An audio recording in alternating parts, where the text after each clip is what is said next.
Hey everybody, it's Jason Blaha here, and a viewer asked a question of me the other day, and what he basically wanted to know was what do I think of utilizing the trap bar deadlift in place of the squat and the deadlift, because it's kind of a hybrid between the two for people who are trying to cut down their exercise selection, who are trying to do more minimalist programs.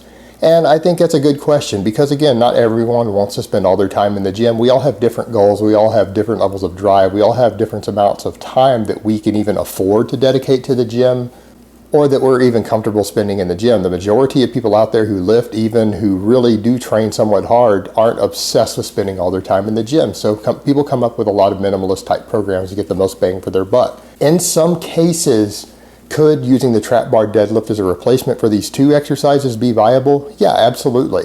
Is it viable for everyone? No, because different people have different goals. Obviously, if you want a really strong deadlift or a strong squat, you're going to have to do those specific exercises. However, if you're looking for just overall development and maybe you have issues with lower back recovery to where deadlifts and deadlifting frequently, let's say you're doing a 3-time-a-week full body program and your lower back doesn't recover from doing deadlifts 3 days a week, and you want a good substitute for it and the squat to handle most of your lower body development, yeah, the trap bar deadlift can absolutely fill that role for that particular person because it puts less stress on the lower back. It does allow you to use a little more weight depending upon, just in general it allows you to, but some of them come with different heights of handles and things. I don't recommend that you necessarily do the higher handle for that purpose. You should probably, again, if you're trying to get overall leg development, you probably don't want to use the high handled ones. You want to get the ones down to the same height they would have been with a conventional deadlift. But it's still easier on your lower back, but with a little more overload, some of the other muscles might get a little more stimulation because you're changing the leverages but using a little more weight. So sometimes like your upper back and maybe your quads will get a little more development. Now, the thing to remember is that will it maximally develop your lower back and your spinal erectors to the same degree that a conventional deadlift will?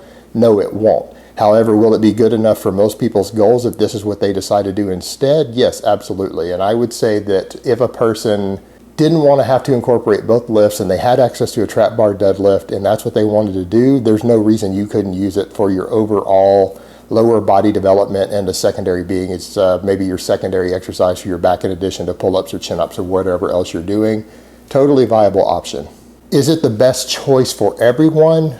Maybe not. I personally don't do that. For me these days, I do, for pretty much my lower body development, I do the conventional deadlift and I do push presses. And that pretty well handles my lower body for me on my own minimalist program.